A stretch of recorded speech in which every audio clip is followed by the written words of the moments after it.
So I have to connect to you by mobile phone. So you will not be able to see my face, but can hear my voice. And I'll let admin be the person to invite the person to speak because I cannot see the screen. So I'll let Kun Boy, the admin, invite the first person to ask the question. Okay. Okay, yes, the first person is Felicia Chan. Okay, you can talk now. Good evening, Ajaan. I don't have question for today. Thank you for your teaching. Sadhu, sadhu. Okay. Next, Willie. You're welcome. Okay. Next, who's next? Willie. Good evening, Tanachan. I have some updates about Siddhartha. He has got his visa, so I think he can proceed with the ordination.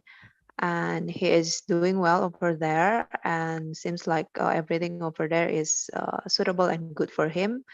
And he would like to say thank you for your advice about no pain, no gain, and then be patient and endure. And the other one is staying close with Ajahn Sopa. So yeah, that's all from him, Tanachan. Thank you. Did he say about Aroka? Aroka, yes, he mentioned that Aroka is getting by. I mean, maybe he needs sometimes to adapt or something. But he's getting the visa, the same visa that Siddhartha is getting, right? I think so. I mean, yeah, and the temple guaranteed that they can get the visa, so I think it should be okay with Alex because I didn't ask about Alex's visa. Okay, thank you. Yeah, you're welcome, Any Tanachan. question?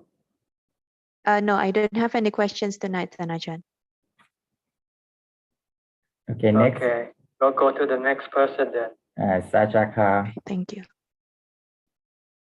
Saja, you can talk now. Thank you, Tanajan. I have no questions now. Thank you very much for your teaching. Okay. You're welcome. Sorry, I cannot see you. Okay. Next. Next is Nanapat. Next. Namaskar ค่ะท่านอาจารย์ I don't have any question right now ค่ะ Thank you for your teaching ค่ะ Next, Go Seng. Okay, any question? Go Seng. Yeah, good evening. I have no questions, Ajahn. Thank you. Okay, next. Next. Rusli. Evening, Ajahn. I don't have any question now. Thank you, Ajahn. Okay. Okay, next. Kenneth. Good afternoon, Tanajan. I also have no question at the moment. Thank you. Okay. Hi, Professor. Hope you're okay. I'm fine. Thank you, Ajahn. Thank you. Okay, next.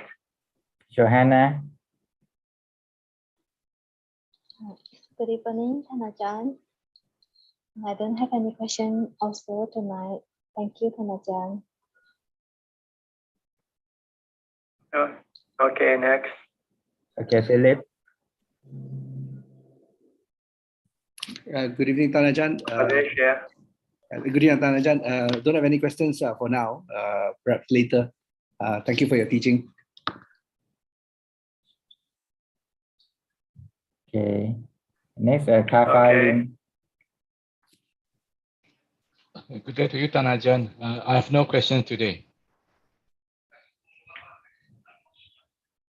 Okay. Next. Namo. Namaskar, Tanajan. I joined the Zoom today because I'm not sure whether I can join tomorrow or not, but right now I don't have any question, Tanajan. Next is Gary from Singapore. Good evening, Tanajan. No questions from now. Thank you.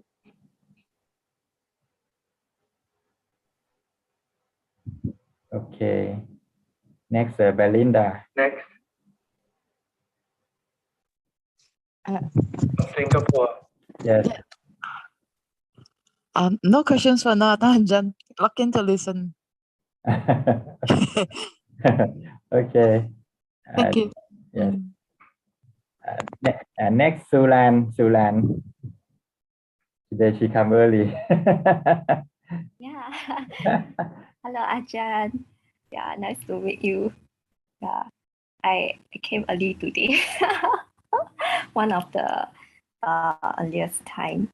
Yeah. I think I have a question, which is I think like today I was feeling very upset all of a sudden. Then yeah. Yeah, so I just wanted to ask Ajaan, like, what can I do as a quick remedy to lift my spirits up? You can use Bhutto. When you don't feel well, just keep reciting Bhutto to stop your thoughts, because it's your thought that is generating the bad feelings. So just keep reciting Bhutto. Stop thinking for a while, and you'll find your mind become peaceful and lighter and better. Yeah, I also noticed that like when I don't do Bhutto or chanting, then the mind would think negatively. So that I'm just kind of curious, why is it that my mind is not thinking positively? Your mind is being driven by your delusion, avisha, your defilement. Your defilement keep craving for this and that, and when it doesn't get what it wants, then it makes you feel bad. Okay. Then besides like chanting Buddha, or like doing chants, like how can I like make the mind be less deluded? Because it seems that only when I'm like doing chanting or like doing Buddha, then the mind would not be occupied with negative thoughts.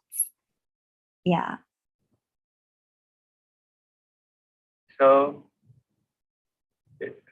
what do you want to know? Yeah, I'm also not sure. Like, is it only when the mind is like focused on the Buddha, then the negative thoughts would not come back again? Well, this is a temporary fix.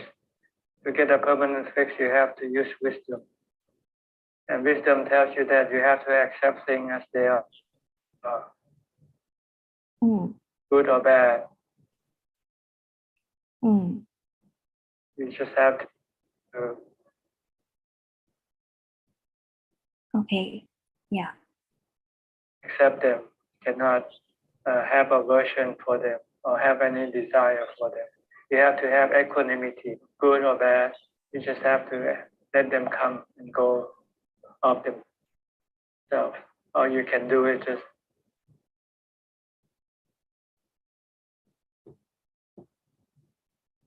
acknowledge. But if you cannot, then okay. Everything is anicca, dukkha, anatta. Everything is anatta. Everything is like the weather. You cannot control the weather. You cannot tell the weather to be hot or cold, to rain or not rain. Everything that you are involved with are like the weather. You have to accept them for what they are. Okay. Yeah. So If you yeah. if you cannot use wisdom, then just use mindfulness, use mantra, use chanting. Okay. Yeah. Okay. Yeah, thank you, Ajahn. I will take it back and digest. Good enough. Good enough. Yeah. Thank you, Ajahn. Right. Yes.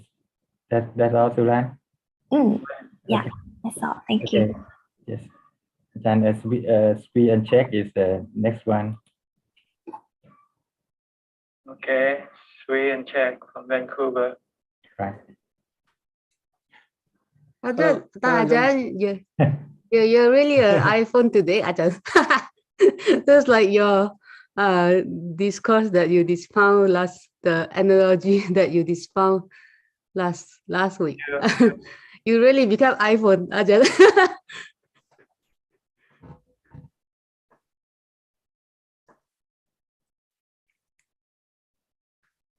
Ajahn. I'm the body, and my body wasn't me. Now you are meeting me. This is the real you, Ajahn.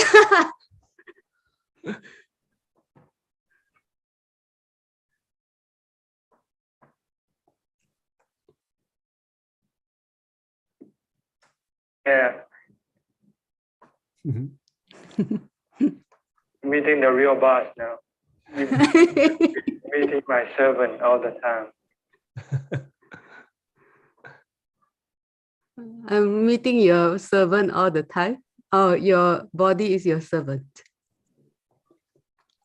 And I'm meeting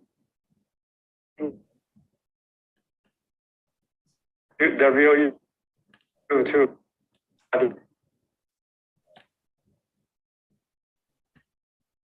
Yeah.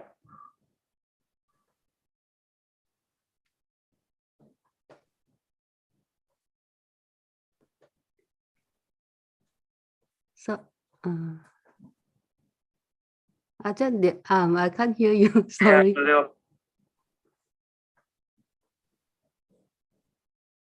Ajahn. Can you guys hear Problem Ajahn? with maybe. Okay, now it's working again. Okay.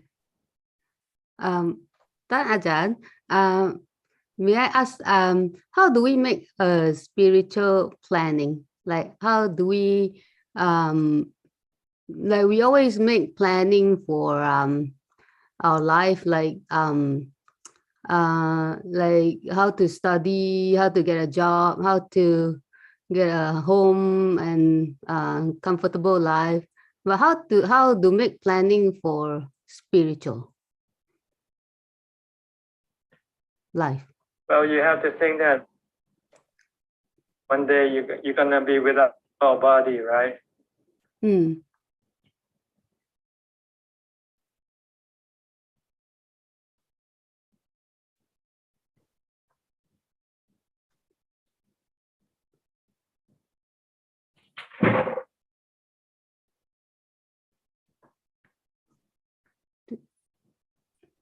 When you have no body, you have to rely on your good karma. My connection is not stable. I'm sorry. Can you hear me? Yes. Yes, now, yes. Okay. See, so you have to prepare for your spiritual world. In the spiritual world, you use spiritual money. And your spiritual money is created by your good karma. And your debt is created by your bad karma. That's why all the Buddha said, don't do any bad karma.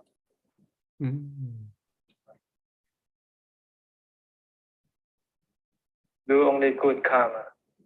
So that when you die, you will have in the spiritual world to buy food, to pay rent, to pay for your clothing and everything.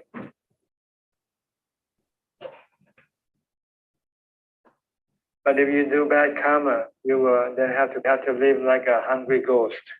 Because you have no money to buy things for yourself.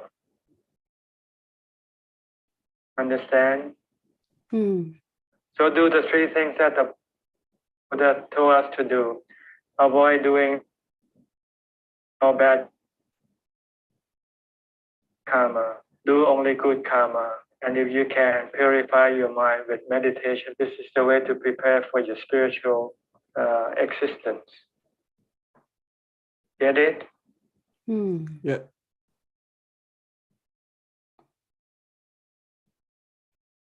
Can you still hear? So the spiritual money is totally different. We have to think of the spiritual money in the it's a different good karma. The good karma. Yes, like charity, being nice to people, helping other people, doing good things for other people. Then you are creating spiritual money.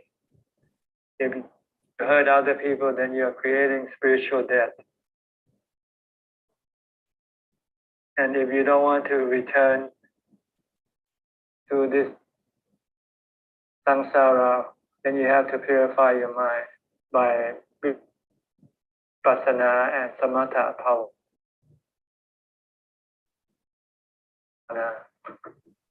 Get it?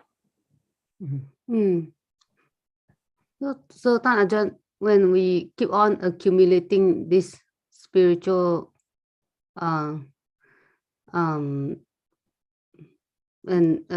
goodness, and does it mean that we will eventually? Sorry, Ajahn.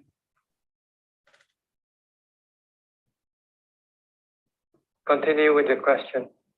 If we keep on accumulating these, does it mean that eventually we will be renounced, or do we have to make planning to be renounced?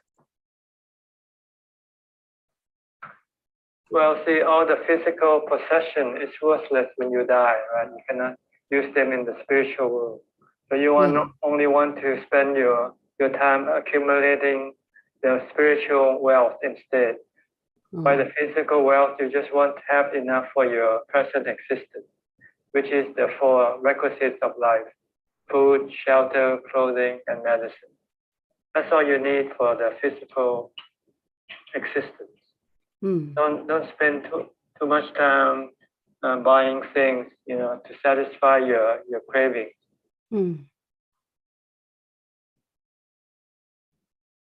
This does not do any good for you because you have nothing. You cannot take anything with you. Right.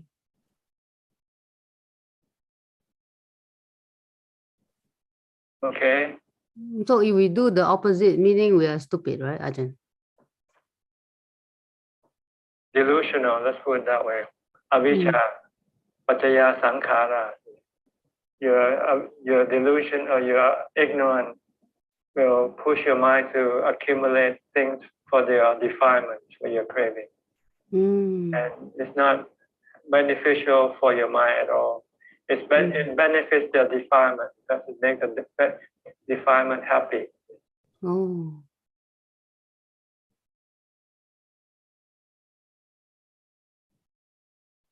But it has no spiritual, does not generate any spiritual wealth, no contentment, no equanimity. Right. Always hungry for more and more. Then you can become a hungry ghost after you die.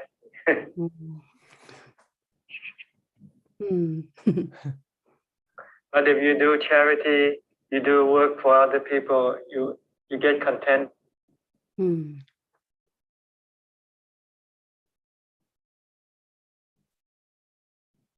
When you get happiness, you get fulfillment. So it's better to spend your time doing things for other people. If you don't have anything else to do for yourself, if you have enough money for your existence, then you should spend time doing charity work. Like Bill Gates. Bill Gates has so much money now, and he's not working anymore, right? He's spending all his time doing charity work. So he's accumulating a lot of spiritual wealth when he goes. He's smart. Look at Bill Gates. He's one of the richest men in the world. Now he spends all his time doing charity work because he doesn't need anything. He has enough physical wealth, but he doesn't have any spiritual wealth. So he's now accumulating a lot of spiritual wealth.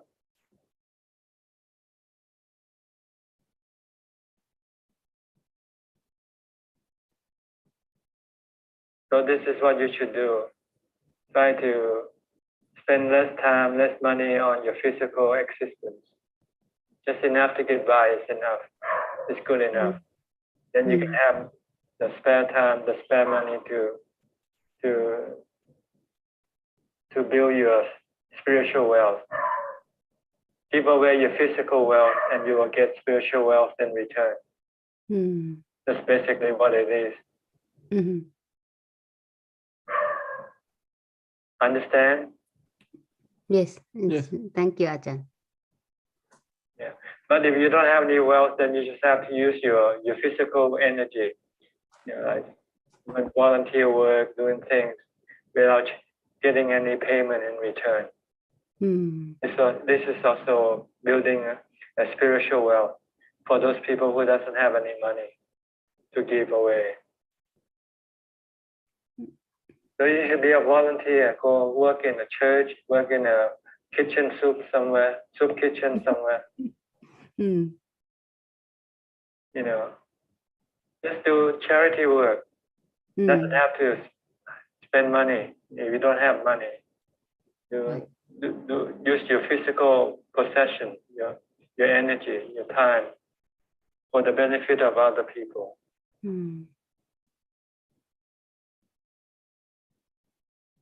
Then you will have some spiritual wealth with you when you go away. Because everything that's physical or material, you cannot take it with you.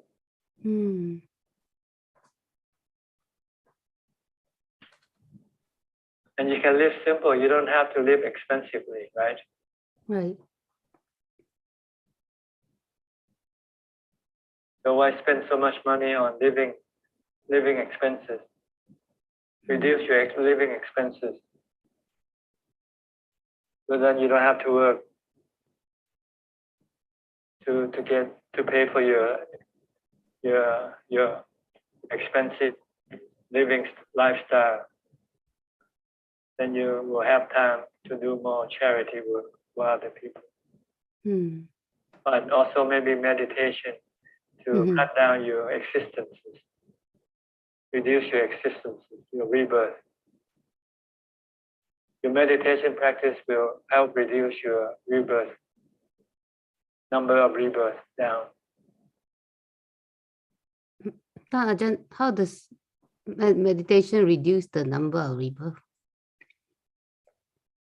Because it slows down your defilement. It reduces your defilement. Instead of going to a movie, you spend time meditating. So your defilement cannot grow because it needs to keep doing to grow. So you like cutting the branches of the tree, not doing what your defilement wants you to do. You want to watch a movie, you want to eat something you don't really have to eat, drink something you don't really have to drink, and meditate instead to make you happy. You use meditation to replace your sensual pleasure happiness. Because the sensual happiness generating more defilement, more rebirth. But your meditation practice is reducing your defilement. So it is reducing your rebirth.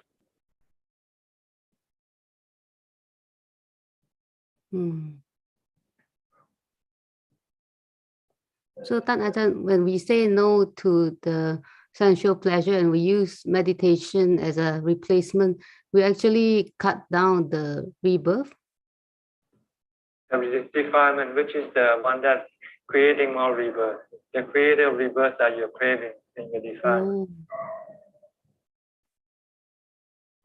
Because the more you crave, then the more you want it to come back. And after you died in this life, your craving is still remaining in your mind. But then push your mind to go look for a new body. Okay.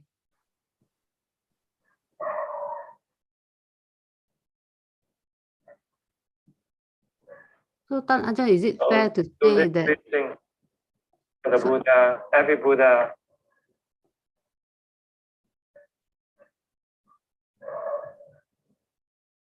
sorry, Tan Ajahn, can you repeat again? fair to say what? So do what the Buddha, every Buddha teaches us to do. Okay. Avoid doing bad karma, do only good karma, and purify the mind by meditation practices.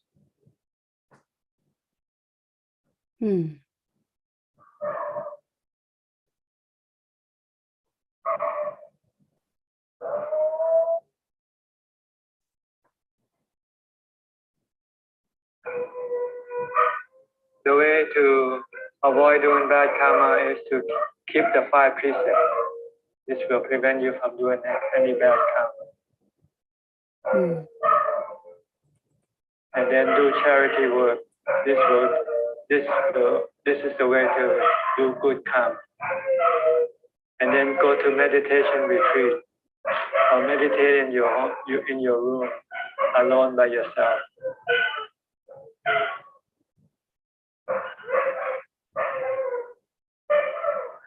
Lots of dogs barking because they have. We have the power back now. Maybe I can try to restart my computer. Okay. Okay. Okay. Okay. We try again. Okay. I'll come back in about 5 minutes. Okay. Okay. Okay.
Okay, everybody, can you hear me now? I am back. My not real self is back. my servant. This is my servant speaking for me. So where did we leave up? Sui and Jack, you have anything else you want to say or ask? Oh, yeah, Ajahn is there. Couldn't see you. Ajahn servant is back. You cannot see me now. Well, my real self. Now you've seen my avatar. My avatar. Let's see your avatar. Yeah, we are all avatars. You know, our bodies are avatars, not our real self. You know, our real self is the mind, which we cannot see because it's invisible. It's it's really cool that last week you just gave this amazing analogy about the iPhone, and this week you really turned to iPhone. Well, at least we have something to communicate with. Right. Okay. Pretty amazing, Ajahn. I think you were talking about like the more defilement, the more rebirth. Is that right? Is it? That's like right. okay. The defilement is the one that keep pushing the mind to go after the sensual pleasures. And in order to satisfy your sensual pleasure, you need to have a body, human body or animal body. Depends on your good or bad karma. If you do bad karma, you get a human animal body. If you don't do any bad karma, then you will get a human body eventually. But then human body doesn't last, and but your defilement lasts longer than your body. So when your body dies, your defilement is still strong. So it pushed the mind to go look for another new body, and this keep on been going for millions of bodies already, and it will never stop until we come across the teaching of the Buddha that teaches us to eliminate our defilement, purify the mind by meditation practice only, because you cannot use good karma to purify your mind. Your good karma will support your spiritual purification practice, but cannot get rid of your defilement. You have to have vipassana or wisdom level. Even samadhi level cannot get rid of your defilement. It can retard it, make it move slower, less frequent, because you spend more time in meditation instead of watching YouTube or eating hamburgers or cakes or pies. You do meditation instead. But when you come out of meditation, your defilement can still demand for more YouTube, more cakes, and more food. So if you want to get rid of this defilement, you have to use vipassana. You have to contemplate on the loathsomeness aspect of food. And every time you think of food, cakes, things you eat, think about it when it comes out of your body. That's not what you're doing. Your body is like a factory creating excrement. Really, that's what it is. There's an input side and an output side. Right? Look at it this way, then it might make you stop eating unnecessarily. Eat only just to maintain the body, but not to eat for the pleasure of it. Not to eat or drink or see or hear for the pleasure.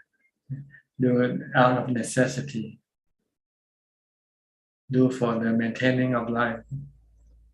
Other than that, if you want happiness, you should meditate instead. So Ajahn, in the Brahma world, not like if you're Brahma, not necessarily that you have less rebirth, or do you actually have less. Right, you still come back because when you come, when the strength of your mindfulness became less, then the defilement will push the mind from jhana, push it toward the sensual pleasure. First, they can do it by the spiritual sensual pleasure. In the spiritual world, they also have sensual pleasure. The pleasure you get from good dreams, this is a sensual pleasure, right? In a dream. That's what, if you come out of the Brahma world, you enter the Deva world. The Deva world is a world of good dreams, let's put it that way. And then when you run out of this karma, then you will reborn as human again. And then you'll come back and do whatever you used to do. If you like meditation, you come back and do meditation. If you like to do good karma, you come back and do good karma. So, Ajahn, the spiritual sensual pleasure is also created by defilement? Yes, it's driven by defilement. The defilement is constantly craving for sensual objects, whether spiritual or physical. And you get spiritual, you get sensual pleasure in the spiritual world by your good karma. Your good karma will be the one that will generate the good dreams, good experiences in your dream. And your bad karma will generate bad experiences in your dream, like nightmares, or dreams you are wandering as a beggar, or lost, or being in a war zone or something like that. In constantly fighting with somebody. If you when you're alive, you keep fighting with other people. When you die, you continue fighting in your dreams.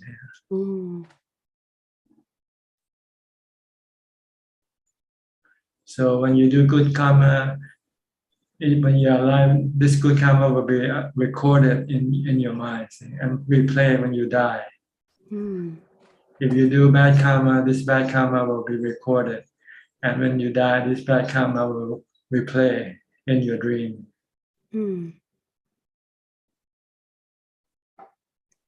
Until this good and bad karma can no longer produce any good or bad dreams, then it's time for you to take a new birth, a human birth.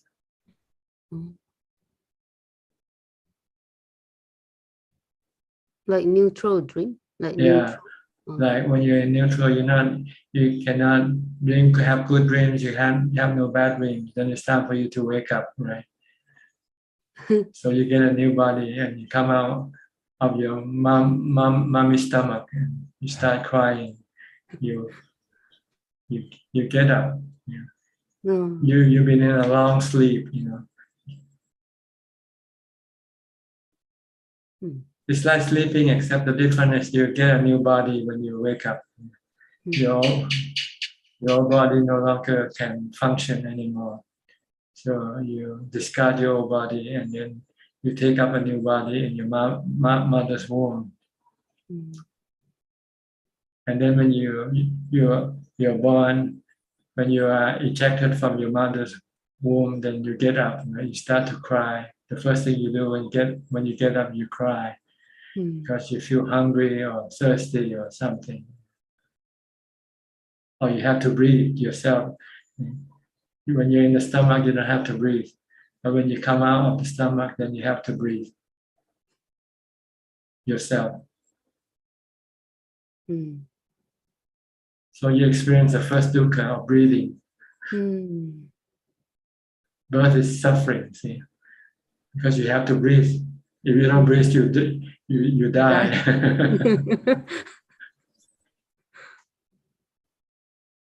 Sounds so scary. Then your defilement start to push you. Even the baby have defilement. Baby wants to have comfort. When it's hot, it will cry. When it's cold, it will cry. When it's hungry, it will cry. When it's thirsty, it will cry. When it wants to see something, it will cry. Hear something, it will cry. That's why you have to have something for babies to listen to, right? Or something to watch. Even babies have sensual pleasure, craving for sensual pleasure. Babies want to see, babies want to hear. So that's why you have to have toys for them to play with,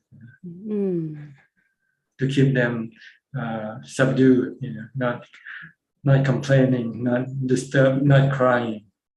That's why you buy toys for children, right? Because to prevent them from bothering you.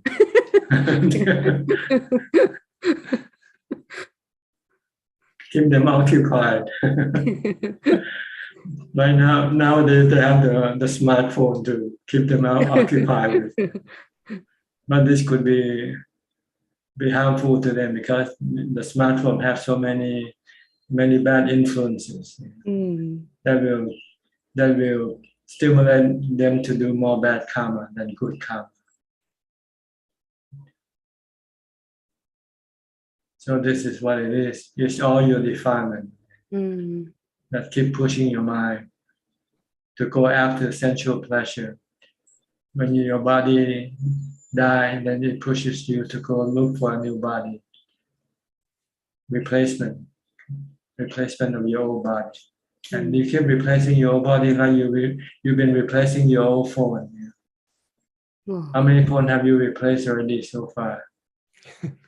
Not so many. I use very long time. If you don't use much, then you don't have to replace much. Some people, they use it all the time from the time they get up to the time to go to sleep. So they have to replace it every year. Every time they have a new model, they'll buy a new model right away. Yeah, I can use for 10 years. Long time. That's because you don't use as much. You don't feel the need to update, to upgrade to the latest. So it's all your defilement, and the only way to slow down and eliminate them is the practice of samatha and vipassana meditation. Samatha will only stop them temporarily, and vipassana will stop them permanently.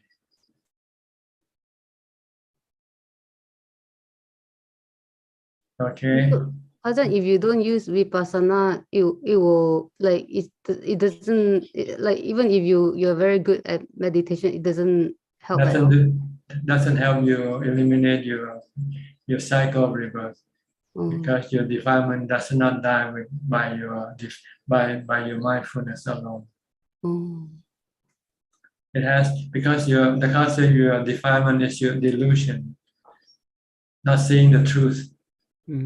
The truth of the objects of your cravings, that the object of your craving is actually harmful to you and not helpful to you, because they can give you dukkha, because the objects that you want to have to make you happy can turn into something different after you get it, because of their anicca nature, and you cannot force them to remain good, give you happiness all the time because of their anatta nature. So you always end up with dukkha when you go after your sensual objects.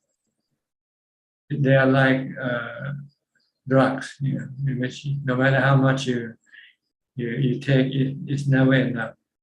You will always want more, never fulfilling. And when you cannot get the next dose, then you get dukkha, right?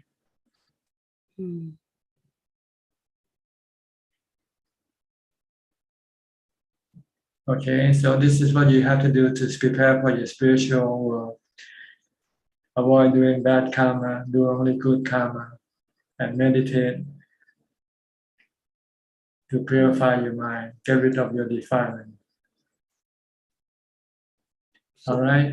Sounds so scary, Ajahn, when you say that we have done this like millions of times. So scary. It's scary, and it's also good news that now we know how to get rid of these scary things. Without the Buddha telling us, we will never know anything. We will think that we are the body, and when the body dies, we thought that's the end of it, right? For most people. Because they cannot see the other half of ourselves, which is the mind. Okay, maybe I'll move on to the next person. Thank you, Tanjan. All right, Alvin Lee, I think. Sulan and Belinda already have the say, so you have to wait until the next round, okay? Alvin Lee. Good afternoon, Tanajan. Tanajan, I just want to clarify about Sotapanna. Sotapanna at most will have 7 more lifetimes, right? And they would not be reborn in the Brahma world, right, Tanajan? The most is They haven't reached the Brahma world, yeah. Oh, they have by the Samadhi, but they still have sensual pleasure, desires. So there will be one more in the Deva realms or the human realms. So 7 more lifetime. Can they? When they say 7 is the most, but maybe it might take just 1 lifetime, even this present lifetime. Once they become a Sotapanna, if they continue on practicing, they can move up the 2nd, 3rd, and 4th stages very quickly. This only happened to some exceptional case. Maybe the Sotapanna happens to have a heart attack and die suddenly or something. Yeah. Then he could not practice anymore, so he has to wait for the next human birth. Yeah. So if they born, it's a Sotapanna is born as a Deva in the Deva realms. Yes, he can practice, maybe not as easy as. Yes, I think he can practice it in the Deva realm also. Right. So you take him longer to be enlightened, right? He has to come back to the human realm to be enlightened, right? Because in the Deva realm, I think you don't have much control over your mind. It's more like in a dream world, you know. Right. So you might just have to dream along, except if you happen to run into a Buddha or an Arahant who can connect with the Devas and teach you to move up from your present level. Right. Okay. If not, you have to wait for until you become human being again. Then. I think so, but I cannot say for sure, you know. So, but whether you can continue on practicing as a Deva or not, because you have to contemplate on a Supa in order to move up the next level. Okay, Tanajan. That's all. Thanks. Okay. Anna, Kalika, Michelle, Adelaide, how are you? Good evening, Tanajan. I'm okay. You still staying with Ajaan Suchart? Yeah, but actually I'm still in Udantani because I still have to go to the hospital to take out the switch. You're in the hospital right now? No, I am in a guest house friend in a kuti, in a mini forest in Udan. I see. So Okay. I am How are quiet you? in a kuti, very, very quiet. Do you have to go to the hospital for some treatment? No, nothing. I stay at the kuti, I practice. Are you going back to the monastery for the rain residence? I will be a little bit late because I have my appointment on the 15th, so it will be after the opening of the Vasa retreat. I see. But you plan to go back and spend Vasa for sure. It's where I'm living. I'm not really living where I am now, you know. It's just convenience for when I have to go to Udantani for treatment or for administrative issue. How old are you now? May I ask? Oh, you told me last time 70 something. 70 in November, in fact. You'll be how much? 70 years old?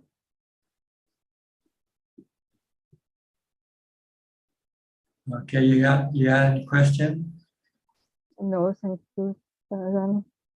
Okay, good to see you. Mhm. Okay, let me go to Somchai from Pennsylvania. Lake Erie, right? กับราชการท่านอาจารย์ Yes, I live in Erie, Pennsylvania, and so close to the lake, get to Canada, and as I just follow you in Thailand and on YouTube and on Facebook.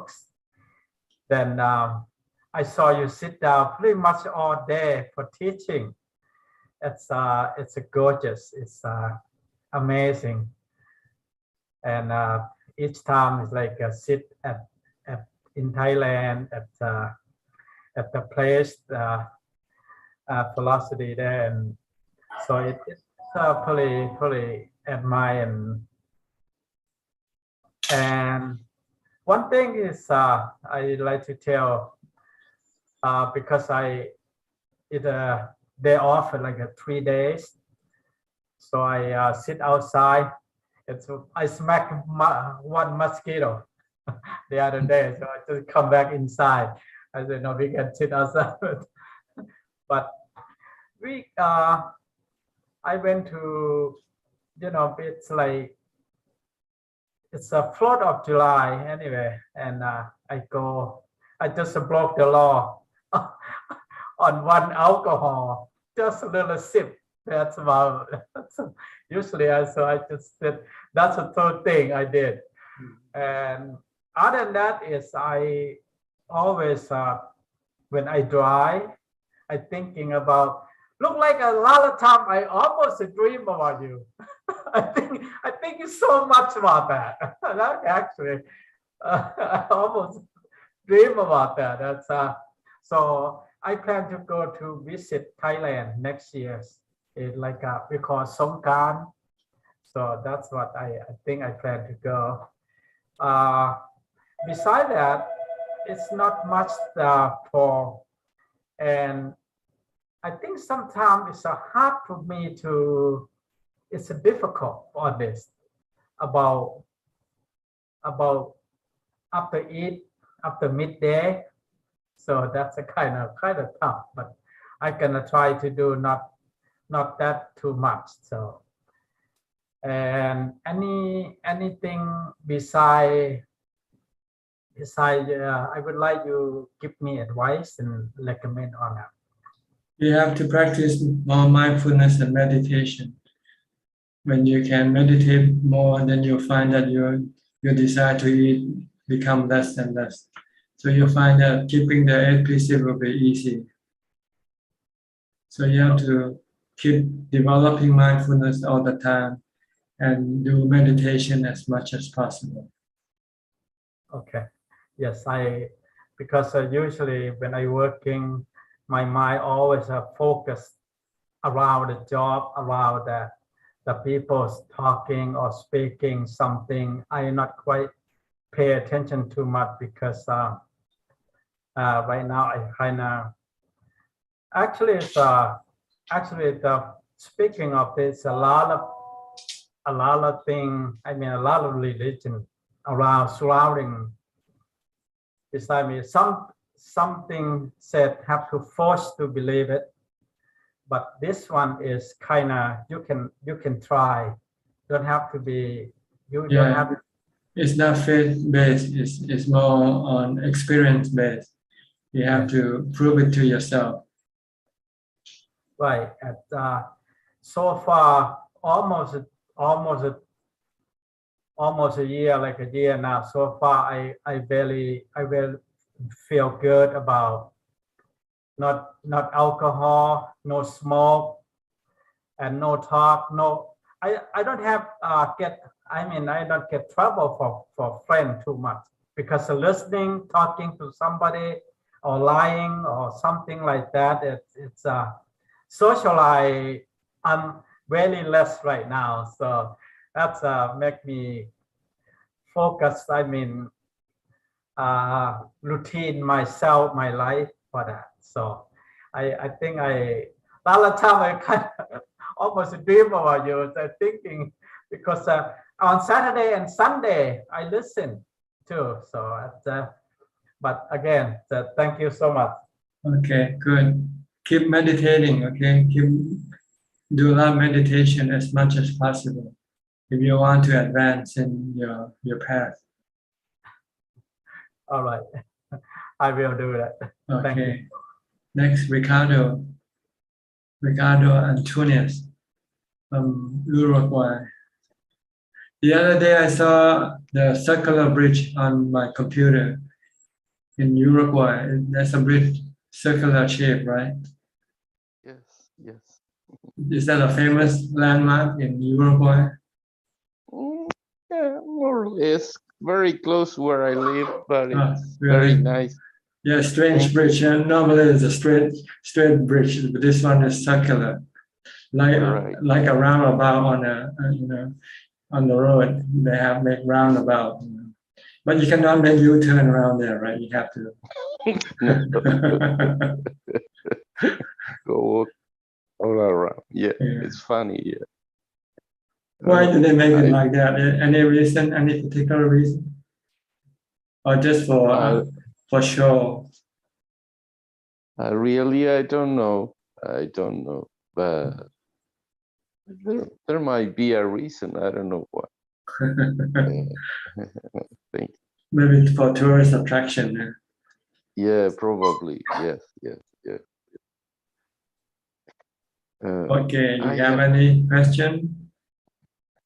Not right now. I'm just learning and listening and hearing the Buddha's teachings, and that's quite more than enough. Thank you. Okay. Cake Genso, you're next. Cake from Penang. Good evening.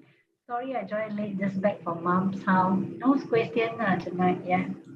Okay. I think that's all about the people who's in the room right now. So let me go to Facebook if you have any question from Facebook. Yes, there are two questions from Facebook, Ajaan. The first question from Xiao Chang. Ajaan, how to overcome the fear to walk meditation at night in the forest? Thank you. Well, you have to be very mindful. You have to keep reciting Bhutto, Bhutto, Bhutto. Don't let your mind think about the surroundings, because your mind will create fear. The surrounding itself has nothing harmful, but your mind just keeps thinking there's something lurking behind somewhere in the dark. So you have to stop this mind from creating this fear by constantly reciting a mantra, Bhutto, Bhutto, Bhutto. So you might have to practice Bhutto before you go to the forest. Yeah. Practice at home first. Make sure that you can recite Bhutto when you become afraid. You're reciting Bhutto, Bhutto, Bhutto. And when you can recite Bhutto, then the fear will disappear. Then you realize that there's nothing to fear but yourself, creating the fear by constantly thinking of something might attack you or something. Okay, second question. And next questions from Liberty. Pante Thanajan Krab. I heard from deceased Pante Hay of Malaysia said that we as lay people should focus on become Sotapanna will be good enough. Sakatakami is not very possible, and also jhana is not possible for lay people because of our heavy attachment to this world. Please, Ajaan, please kindly advise. Thank you. The Buddha never said anything like this. The Buddha said if you practice hard, you can get to the top.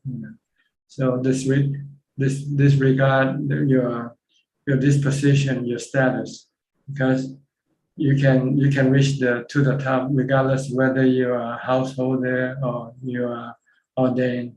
It's not the status; it's how much you practice. So Don't set a lower goal when you can go higher. Why settle for less when you can get more, right? I'll shoot for number one. I'll shoot for the gold, not the cup, not the bronze, not the silver. But you just have to work hard to get it, that's all. And normally for householder, lay people might not have enough time and energy to devote to this practice. But there are some exceptional cases. There are some people who are still a lay person, but they don't have much obligation. So they have plenty of time to practice. So don't let the status of yourself be the one to determine how much you can achieve.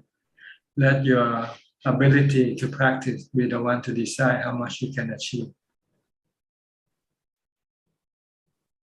Okay, now we're back in the room with more questions. Anybody would like to have a second round? You are welcome to raise your hand. Okay, Sulan. Yeah, thank you, Ajahn. Yeah, so happy that your connection is back. I might be gone again. Who knows? With Anicca, anything can happen. Hopefully the devas make sure the connection are good. Yeah. I just have a question. Like, I'm just wondering how would Ajahn describe the Buddha, the Dhamma, and the Sangha to someone that is completely new to Buddhism or have not heard of Buddhism? Like, yeah, because I just kind of curious, how would Ajahn actually introduce the triple gem, and also I think in the suttas, like because like when I read the suttas, it seems that everyone that I mean when when the story starts, I mean the listener would already know who is the Buddha and or have heard of him. So yeah, just wondering how would you describe the triple gem to someone who has not heard of the triple gem? Yeah. You can compare them to the Buddha to Columbus. Columbus discovered America, right? The Buddha discovered the Four Noble Truths. And once he told to other people, then other people follow him and became noble disciples. So Columbus tell other people about America. So everybody moved to America. Even today, we're still moving to America, right? Yeah. Because of Columbus. So we should really think of Columbus as the Buddha of America. Oh, okay. Yeah, that's a very interesting way to say. It's a very good analogy. Yeah. Okay. The Buddha discovered the Four Noble Truths, discovered Nibbana. So he taught other people, he told other people. And when other people heard it, they followed his teaching. And then they got to Nibbana. Nibbana is like America for Columbus. Columbus discovered Nibbana, America. Buddha discovered America, Nibbana. Yeah. Okay. Yeah, very good analogy. I think very helpful. Yeah. Are you trying to test my knowledge? Yeah. Yeah, because I sometimes I kind of struggle to like explain the triple gem to someone that is new, or like yeah. So like recently, like I had a meal with my colleagues, and then one of them said that he is a Buddhist Bible. It means his parents are also Buddhists, but they do not really know the teachings. So like yeah, so as he grows up, then he realized that he's more of a free thinker, and religions feel more like supernatural. Yeah. So not his exact words, but yeah. So I was just like I kind of like not sure like how should I kind of share some of the misperception, and I find that maybe it's just my ego to even try to clarify. So I just kept quiet. So yeah, I don't know whether is this correct or not. To just keep quiet. Well, if you don't know, then you have to keep quiet. But if you know, then you can tell them what you know. Oh, okay. So if I know but I still kept quiet, Then you're not revealing the truth to other people. oh, okay. So But you have to be sure what you know is correct also. That's the problem, right? Yeah, that's the problem. Like, So if you're not sure, then you don't need to tell other people. Tell them to search in the internet. Just use the word, what is Buddhism? I think there will be lots of answers for them too. yeah. What is Buddhism? That's all you need to tell them, okay? If you cannot give them the answer, just ask Google, what is Buddhism? Yeah. And there'll be lots of answers in there. That's how I started Buddhism. I got this book called What is Buddhism? I read it and it's found very interesting. Yeah. Search for the book. It's a booklet called What is Buddhism? It tells you in a nutshell what Buddhism is. Okay. Got it. Yeah. So okay. So in a way, if I know something and then I still don't say, then it is actually bad karma, is it? Well, it's bad to misinform. If you don't really know, then if you inform people with the wrong interpretation, this could be misinforming them. Oh. So you have to be sure that you know exactly what you are saying.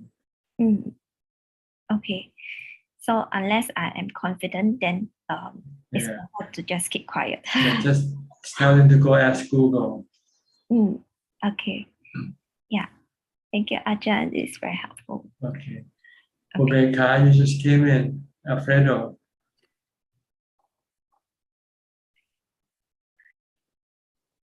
How come you're so late today? What happened? What? I'm out of my house. Oh, you went outside. Yes. Shopping? You do some shopping or what? No. I go to dentist. Bank, I see. Yes. Run out of money, huh? So you have to go bank. I hope you didn't. No, bank, dentist. Oh, dentist. Yes. I see. Yes. Do you fix your teeth? Yes. Okay. Is it good now? Yes. I take off two dents. Two teeth. Two teeth. Okay. So let's worry now. Yes. Because I need a prosthesis. Okay, you're gonna put a replacement, a new teeth in. Yes. I heard it can be very expensive with the artificial root. No, my dentist not pay me. I see. Your government pay for you. He's my friend. Oh, You're lucky. Yes. I don't know. he tells he likes me. Oh. He likes to tell with me, tell. And not pay me. I want to pay him. But he not accept. I see. Good. Maybe it's your good karma that made him want to do things for you. Yeah, I don't know. He's well, I live in a simple place, and other people not tell with him a lot, né? And when I goes there, he tell with me, tell about football, about other things. He likes a lot of me. Good then. Okay, Yes. and anything else you like to say?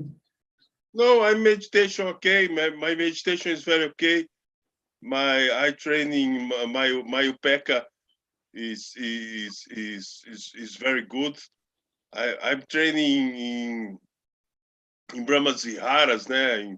Yes, To yes. get a good people too, né? But Yeah. other people have a lot of problems, money, works. I don't interfere in our lives, né, Bante? Good. I'll go to the next person then, okay? Thanks, Bante. All right. Christine, you raise your hand. Where are you from? Singapore? Malaysia? Good evening, Ajaan. Where are you from? Can you hear me? The Yes, sound yes, is yes. good.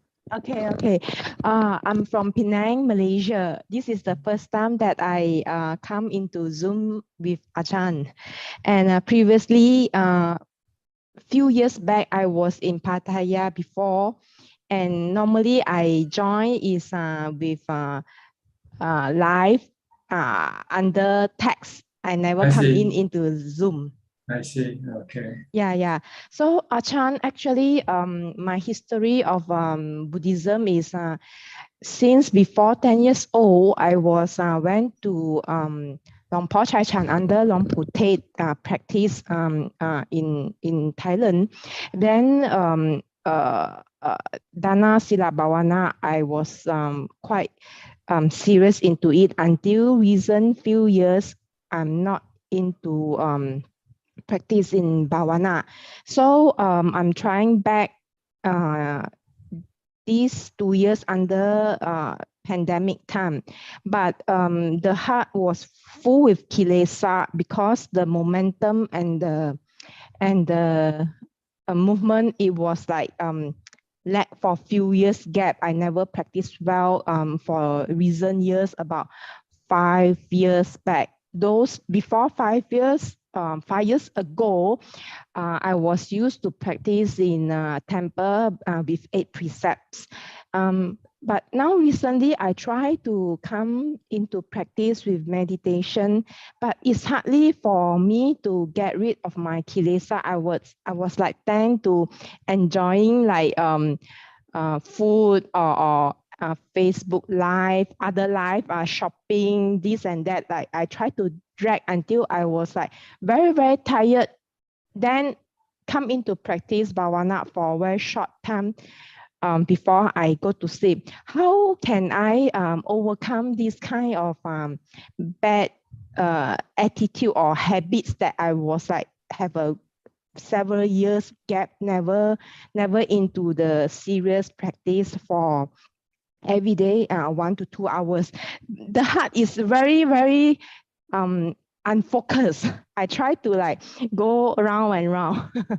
Yes, the first thing you need to do is to develop mindfulness. And you can you can do this from the time you get up to the time you go to sleep.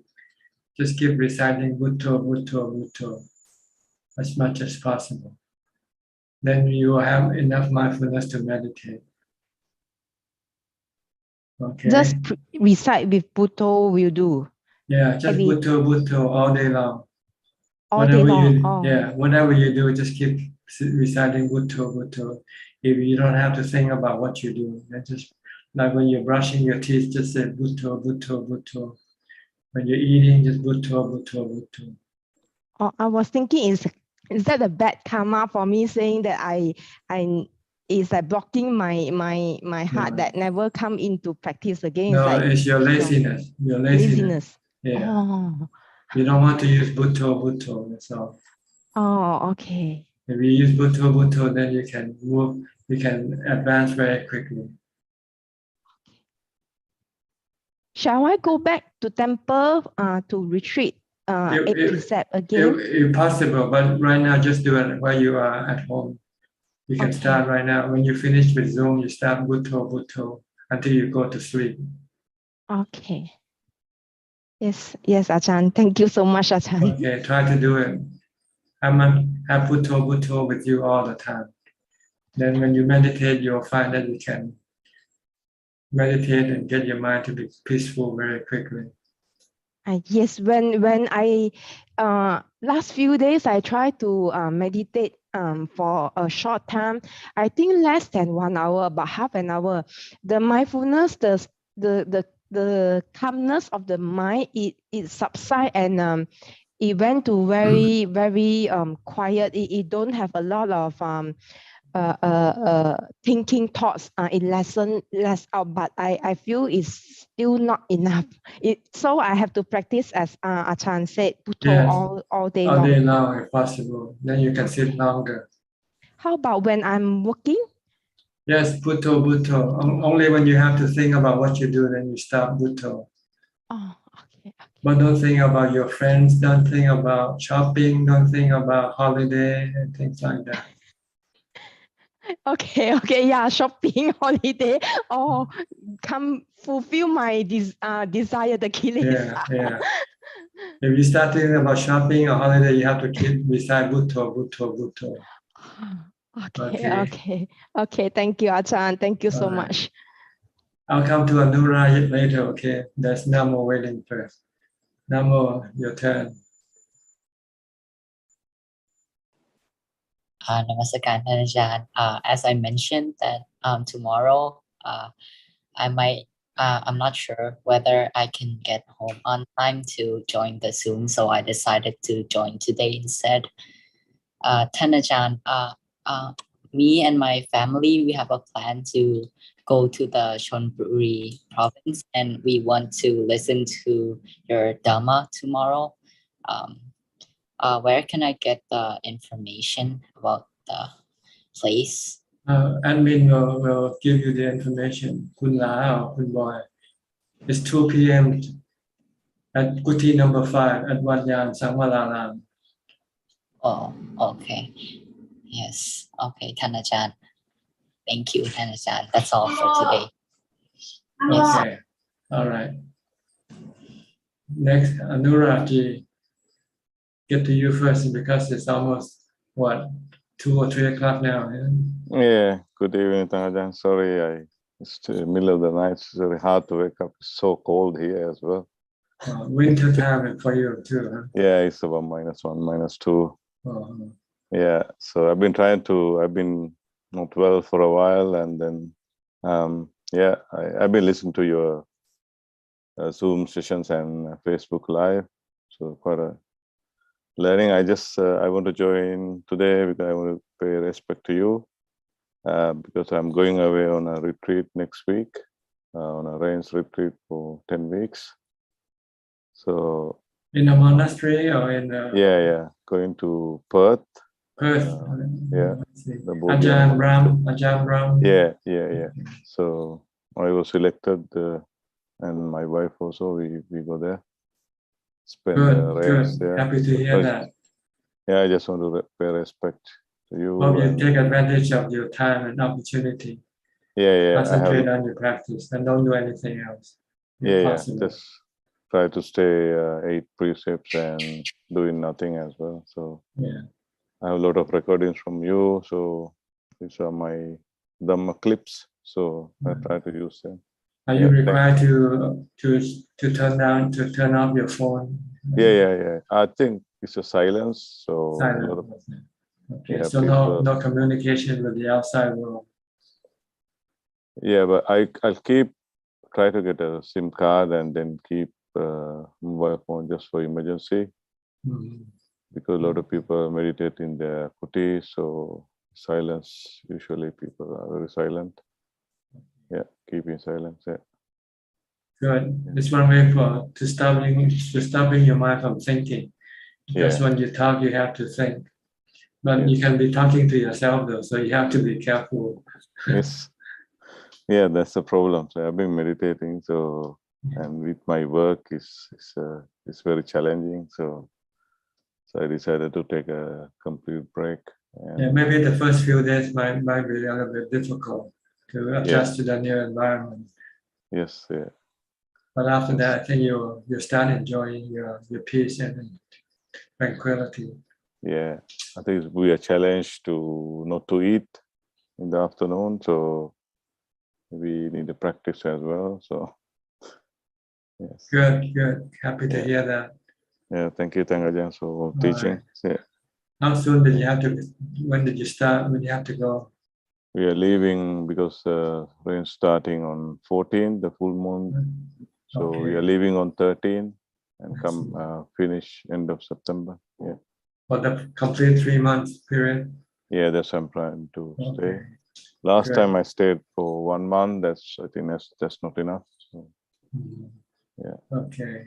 Good. Yeah, Let us know what happened after you come back. Yeah. Yes. Yeah, I'm not planning anything. So let's see. Okay. Yeah. Just mindfulness. Planning on mindfulness. Yes. All right. That's true. Yeah. Okay. Thank you, Ajaan, for all your teaching. So I'll try to join Facebook Live if I can. Yeah. Okay. Yeah.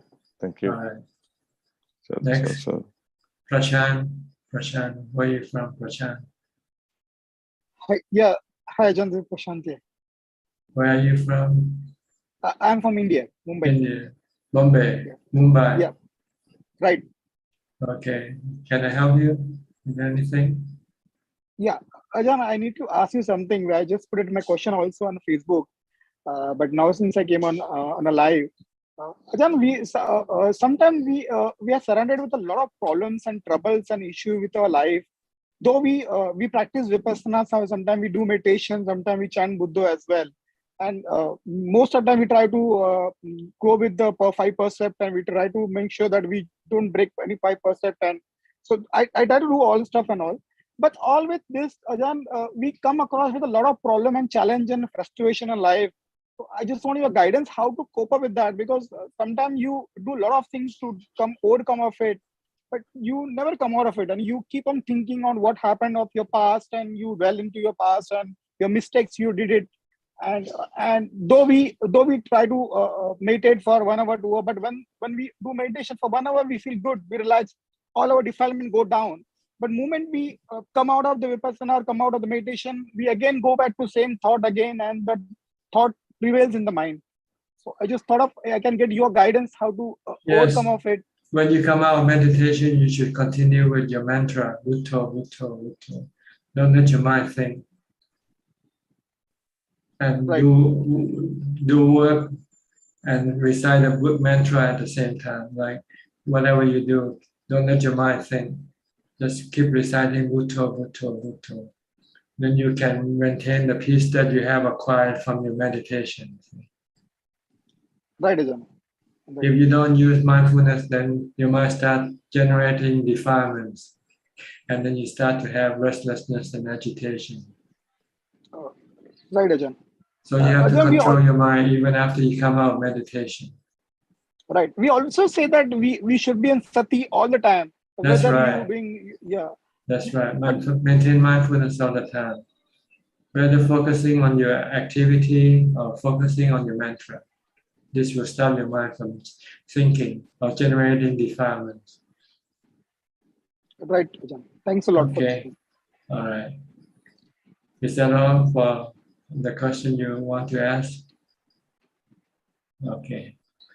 Anybody else would like to ask any question or contribute anything? Raise your hand. Okay, Somchai.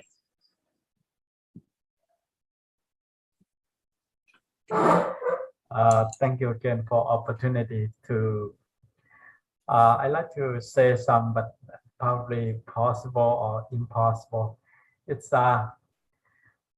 because of July 4th, I saw the 3 shot in Philadelphia, Chicago, and the other city, and look like a human being. It doesn't get along.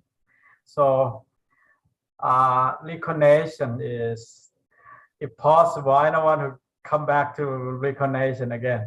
I kind of look like a mess. So I don't know how I can get there, but Again, that's all. Just keep reciting Bhutto, Bhutto and meditate. This will eventually stop you from rebirth again, reborn again. Okay, I can try real hard on that. Thank you. Anybody would like to? Okay, Kula, some question from Facebook. Okay. Yes, two more questions from Facebook,ท่านอาจารย์ The first question from Dean Nguyen. Dear Ajahn, I have a question. I heard that if we use something before offering to the monks, sample, tasting the food before offering to the monks, is cause very bad karma. If I bought 10 boxes of candy, each with separate container, then I use 5 and offer the 5 boxes to the monks. Is it good or bad action? Thank you for your teaching. It depends on your intention. If your intention wants to give it to yourself, then you're not making as much merit as you should. Say, if you give the whole 10 boxes, then you make more merit than just give the 5 boxes. But it's not bad karma in any way. It's not considered to be bad karma because you're not stealing the thing from anybody.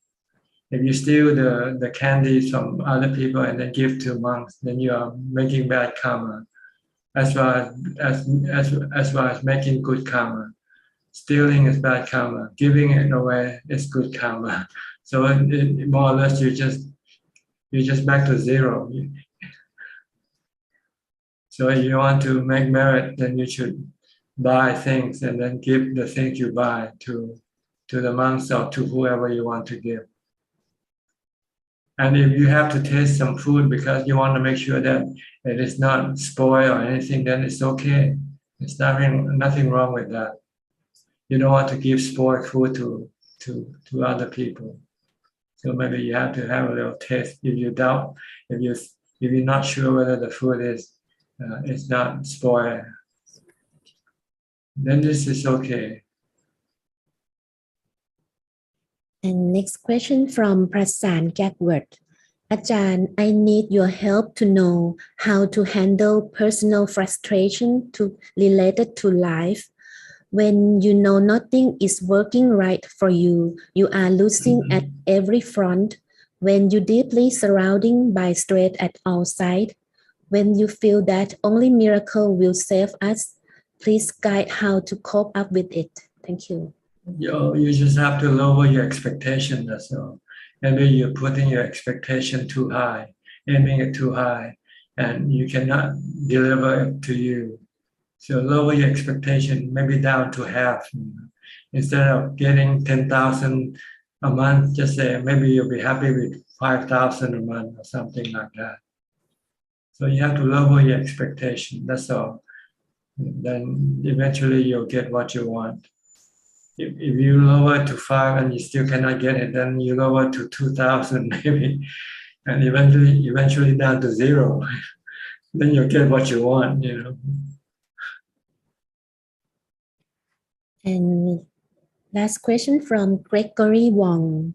Dearท่านอาจารย์ in the strictest sense, when I am in the first jhana, do I still hear or aware of any sound at all? And do I feel aware of any physical touch sensation at all? To be exact, am I 100% cut off, unaware of the sensation from the 5 sensatory bases? What remain are only the watcher or the knower and the kammatthana object moment to moment together with the 5 jhana factors. Thank you. Please kindly clarifying. Thank you. When you're starting, you can still feel your surrounding. You can feel your body. But as your concentration become more intense, and then you become less aware of the things around you. And when you might be completely concentrated, then everything disappears except the mind itself. That's all, ท่านอาจารย์ So if you haven't got to that point, you have to keep concentrating on your meditation object. Keep watching your breath and reciting the mantra, and don't pay attention to anything around you. Okay. Would anybody else would like to ask any question? Okay, Anura. Thank you, Tangaja. So the question that I asked last week regarding the connectivity, what's the connection between the mind and the body? So I understand that's the vijnana. So vijnana is caused by avijja. So in this case, is there a connection for an enlightened person? So enlightened person don't have any avijja. An enlightened person also use vijnana to connect with the body, but with Dhamma as the guiding light, guiding force, not the avijja. Right. Dhamma will guide the mind toward the objects for out of compassion, not out of greed or hatred. Like the Buddha, he still used the vijnana to connect to the body, and then use the body to teach Dhamma to people, rather than to steal money from people. If you have avijja, then avijja will let the body steal money for the mind. Yeah. So that's the difference. If you have Dhamma, then you only think of other people, helping other people, making other people happy, never thinking about yourself, because you're full of happiness yourself already when you have Dhamma. Yeah. Okay. So the Buddha will act with compassion, with the Brahma Vihara, not with greed, hate, or delusion. See, that's the difference. If you have avijja, then you will act with greed, hatred, and delusion. But if you have Dhamma fully enlightened, then you will only have the Brahma Vihara when you deal with people. Okay. Okay, because a noble disciple doesn't need anything from anybody. The reason that he still connect with us because he wants to help us understand the Dhamma teaching and realize the Dhamma of the Dhamma practice. That's all. That's how the Buddha and all the noble disciples' purpose in dealing with us. So that means, Tangaja, if a layperson become enlightened, so he won't live long. Is that correct? He cannot. Well, he will probably want to join the community of monks. Yeah. Because they are like-minded people. You don't want to live with your family because they are driven by their ignorance, and they only think in terms of greed, hatred, and delusion. So you want to live in a community with people who think out of compassion, out of loving kindness. Yeah. That's why most lay person, when they became enlightened, they ask for ordination from the Buddha. Okay, Christine. Thank you. Next. Thank you. Okay, Christine. Unmute your microphone. Yes, Ajahn, can you hear me? Yes. Okay, Ajahn. Sorry, another question. My friend invited me to go with her. There's a trip to India. So shall we better choice to spend the time to take a precept in the temple and spend the trip funds the money for like Katina sponsor to the temple, or it's good for me also to travel to India for the holy place of Lord Buddha? Well, if you have no doubt about the Buddha and the Dhamma and Sangha, then there's no need to go to India. All reason to go there is just to prove to yourself that the Buddha actually existed. That's all the reason for going to India. Oh, if we have very good confidence with Buddha, Dhamma, Sangha, then you don't need to go. I never went to India. Okay. Thank you for your kind advice. Okay, better spend your time in meditation retreat. Okay. and Yes, give sir. money to charity. Agree. Okay, good. Thank you. All Thank right. you. All the Ajahn, none of them go to India. Ajahn Man didn't go to India. Ajahn Chah didn't go to India. Yes. Ajahn Mahabodhi didn't go to India. Yes. So they had no doubt in the Buddha, Dhamma, and Sangha. So what's the purpose of going to India for? Yes. Agree. Okay. Yeah. Thank you. All right. Who wants to ask next? We have some more questions from Facebook. Facebook? Okay. Then Sulan next, right? Right. Okay, Facebook first. 2 more questions from Facebook,ท่านอาจารย์ The first question from Jonathan. ท่านอาจารย์ could you please advise me how to deal with when we have to live with a very angry spouse? I try to keep my mindfulness continuous and meditate every day, but when they continuously blame me for things, the mind get gradually distracted. Please kindly advise. Can you treat your wife as a child? You know, if you have a child with you, you usually don't get angry with a child. You know. So treat your wife like a child.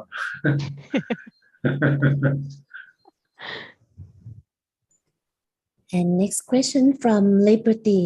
ท่านอาจารย์ครับ is meditation is the only way to remove our fetter? Thank you. Yes, and it has to be vipassana. But before you can use vipassana, you have to have samatha first. You have to have samadhi first. Okay? Yes. Okay, now Sulan, you can ask your question. Yeah, thank you, Ajahn. Yeah, just now, Ajahn, you were talking about food, and I just kind of recollect that the Buddha said before that the person who offered him the food just before his enlightenment and before he passed away has the greatest merits. So on the later part, which is the food where the person offers before he passed away, I just couldn't really understand why is it that the person would gain much merit from offering the food that caused the Buddha to feel even bodily unwell after so because on the other hand we also learned that the karma would be very bad for a person that harmed the Buddha or caused the Buddha to bleed or cause harm to him. So I trying to reconcile why is it that the last meal would make much merits, because it's quite doesn't sound intuitive to me. Because we didn't know it was going to be the last meal for the Buddha. So we just gave him because we want to maintain his life. So it's a good merit. We want to keep him alive. So either the first meal or the meal before his enlightenment, the same way. You want to keep him alive. So if this is the purpose of giving food, then it's a great merit. Oh, okay. But wouldn't every meal then be yes, of every equal meal it will be great merit all the time. Giving food to the Buddha any day, any time. Whether first meal or last meal, it doesn't matter. Because we don't know when the last meal will be, right? Oh, yeah. And it also will prevent you from blaming yourself. Oh, I killed the Buddha because I gave him the last. Oh, okay. So you shouldn't feel remorse or feel sad because you happen to be the last person to give food to the Buddha. Wow, the Buddha is so wise. Yes, he wants to prevent you from being sad. He wants to encourage you to do more charity, to do more dana, that's all. Because dana is good for you, not for him. It's more good for you than it's more good for him. Your dana only help his body, but your dana will help your mind, help your spirit, which is more important than your body. Yeah. Oh, okay. Yeah, this is very wise and Okay. yeah. I understand now. Yeah, I can understand now. Yeah. Okay. Thank you, Ajahn. All right. Mm. Anybody else? Last question? We'll go. If this will be my last answer to you. Thank you. Okay, two more. Christine again. Sorry, Ajahn, because too excited, need your advice. I just first time come in. We always listen to Dharma saying that we offer 5 monks and above, it represents Sangha. As good as we can offer the same merits to Lord Buddha and all the Maha Arahant and all the saint. So I can't imagine and understand how it works, such a great merits it will in return. Well, first of all, you have to understand when the Buddha meant Sangha, it doesn't mean 4 or 5 monks. Oh. It means the whole community of monks. Oh. So it's better to support the whole community of monks than to support just one monk. Because if this one monk died, then you have no other to teach you. So you want to support every monk in the community, so that if one monk dies, the other monk can do the job of teaching us, guiding us the Dhamma. So that's what he meant by the Sangha. But we take nowadays the monk take it differently. They take the definition of Sangha. Sangha means you have to have at least a minimum of 4 monks to be considered to have a Sangha. So when you want to give dana to the Sangha, you have to invite 4 or 5 monks to fulfill the definition of Sangha. But in fact, you should give food to every monk in the monastery. Because the Buddha wants us to support every monk, so that if one monk dies, there will be other monks to continue on with the work. That's what he meant. Like somebody I think his mother wanted to give the Buddha robe when he went to visit her in the palace. She made the robe for him, especially for him. And the Buddha refused 3 times. Don't give it to me, give it to the Sangha. Because there are other monks who might need this robe more than I do. The Buddha had plenty of robes already. But he wants us to support the other monks. If everybody support the Buddha and no other monk, then there will be no monks, right? Because Yes. That's what he meant by Sangha. Every monk. Oh, every monk. Yeah, not just 5 monks or 4 monks. But the definition of Sangha is a minimum of 4 or 5 monks. Oh. Yeah, because Katina is around the corner for the main sponsor. Nowadays, the practice nowadays, the temple itself, it needs 4 to 5 monks and above. So it is a concern. I mean, the wandering thought since many years ago, I have this kind of an explanation. Yeah. So sometimes they have to borrow monks from other monastery to make it. Yes. Which is crazy, this is not what yeah, because in Malaysia, it's very limited monk in Malaysia, especially Theravada. So very limited. Then you forget about the Sangha. Just support whichever monks you have with you. That's all. Okay. Don't worry about the word Sangha. Just the purpose is to support every monk that you come across, if you can. Yeah, because the teaching that I heard, the Dharma saying that it's good to support the entire community Sangha, and the same merits will be same like we offer to Lord Buddha.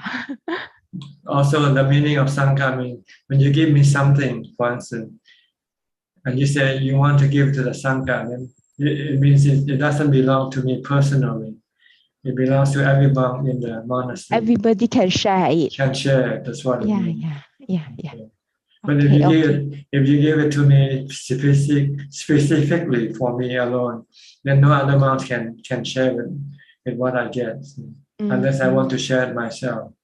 But if I'm greedy, if I'm possessive, then I won't give it to other people. Some monks have so much material things in the room, so they hardly find a place to sleep. Yes. Some forest temple very poor. Yeah. He used to offer also. He used to send funds into the forest monk as well. Yeah. Usually with forest temple, everything is considered Sangha property. Even if a teacher is the one who accepts the offering, then have arrangement for other monks to be able to use them. Okay, understand. Okay, that's next. all. Thank you. All right. Next, Prashant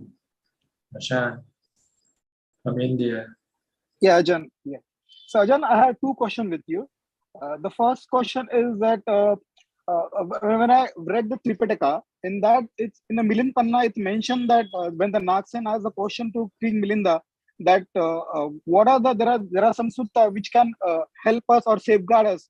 So that time the reply given by Naksen is that there are certain sutta like Mangal Sutta or the Ratan Sutta which actually safeguard ourselves. So I just want to understand from you, is the chanting this sutta a daily basis will safeguard us for a natural calamity or other challenges which we face in future? And second question, I want to understand from you one question at a time because I'll forget. Okay.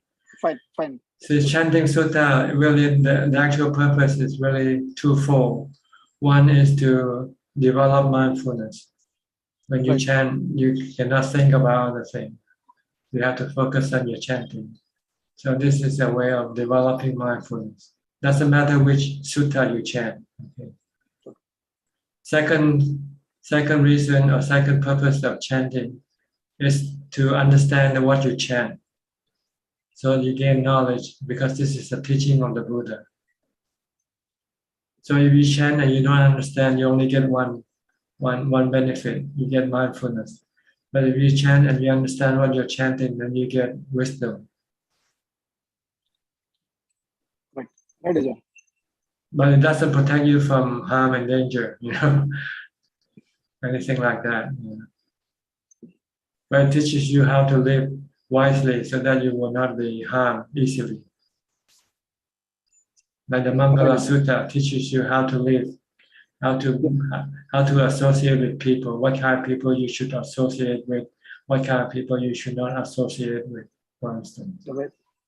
Right. Okay, your second question. Yeah. Ajahn, my second question is to ask you that we say that we have our bad karma from previous life and also in the current life we do some bad karma and we keep doing some good karma as well. When I understand that, when I read certain parts of Abhidhamma, but I understood that when you lie something, you get added into your bad karma, or when you do certain things like cutting eggs also, which added to vipaka and that turn into a bad karma. So do we, how we'll understand that how much bad karma or good karma we are carrying alive, or are we still carrying the same thing for future life as well? Well, see, we do karma, even we did past karma. And we also doing the present karma also. So sometimes we cannot differentiate which karma give us the consequence, not give us the result. So it doesn't matter. Just think it generally like if you get good consequences, then you say this is the result of your good karma. If you get bad consequences, then this is the result of your bad karma. That's all you have to think about. Right. Thanks, Ajahn. All right. Because we did so many karma, we didn't keep track of what we did, right? So which one came and give us the consequence, we don't know.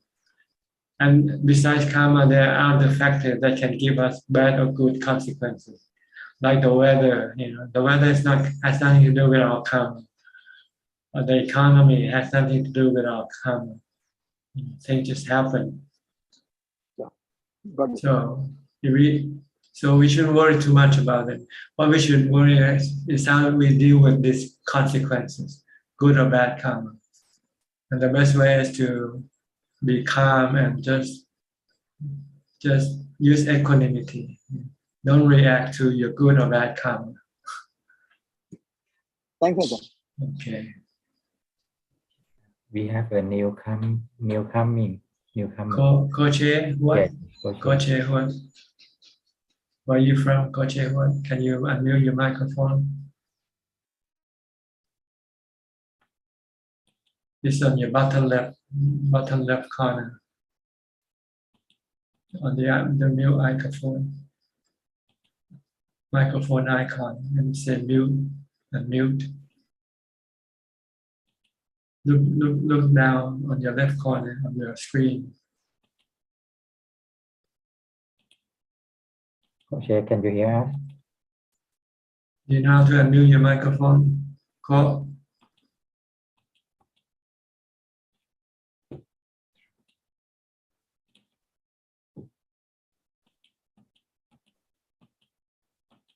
It's like a new driver doesn't yet know where the steering wheel and where the brakes are. Coach, can you hear us? You cannot hear. Okay. Anybody else would like to ask any question? We have about 7 minutes left.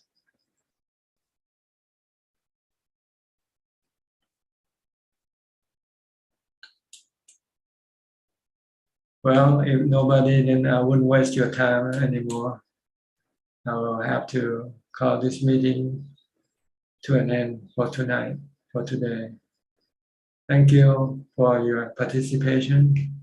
I hope you can advance in your practice of what you have learned today.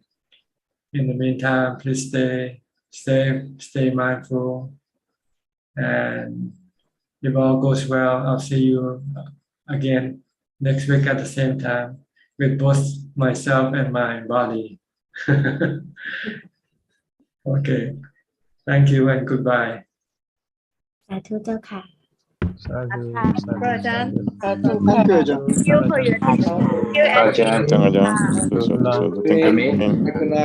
Thank you, everyone. Bye. Everyone. Bye. Thank you. Bye. Admin, thank you, Kun La. Thank you, Kun Admin. Thank you, Kun La. Yeah. Bye bye. Good night. Kunju. Bye. Again.